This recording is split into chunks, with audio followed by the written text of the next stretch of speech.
Dewan Perwakilan Rakyat Daerah Kota Tanjung Pinang bersama Wali Kota Tanjung Pinang mengesahkan anggaran pendapatan belanja daerah perubahan Kota Tanjung Pinang tahun 2020 sebesar Rp981,24 miliar.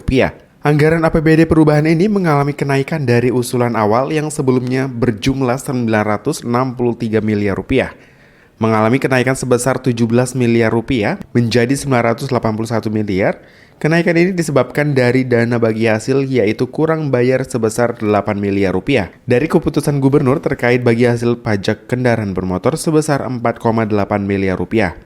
Pemkot Tanjung Pinang dari segi keuangan hingga akhir tahun 2020 sebenarnya masih cukup memadai dengan syarat sisa dana anggaran setelah refocusing dengan jumlah Rp30 miliar menjadi efektif untuk penggunaan pemulihan ekonomi dan jaring pengaman sosial.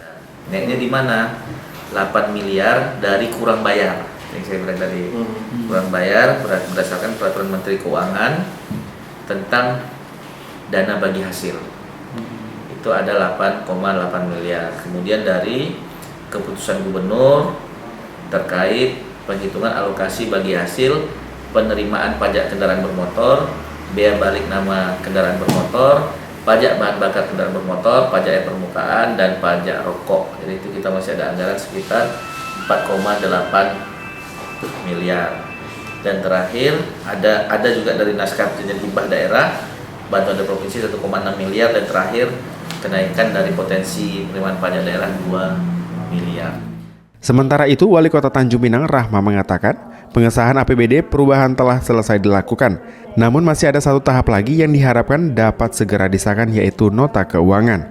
Dalam APBD perubahan ini, pemerintah Kota Tanjung Pinang akan lebih mengarahkan kepada kebijakan dengan memprioritaskan program pada OPD terkait sebagai upaya penanganan COVID-19. Kebijakan tersebut dituangkan dalam belanja tidak terduga untuk mengakomodir pembayaran penanganan COVID-19. Dan begitu juga dalam belanja langsung dalam program pemulihan ekonomi.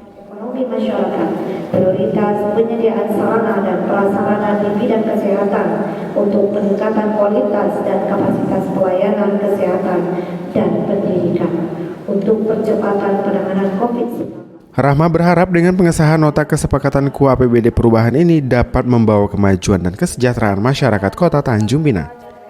Suherlan, GoTV News melaporkan.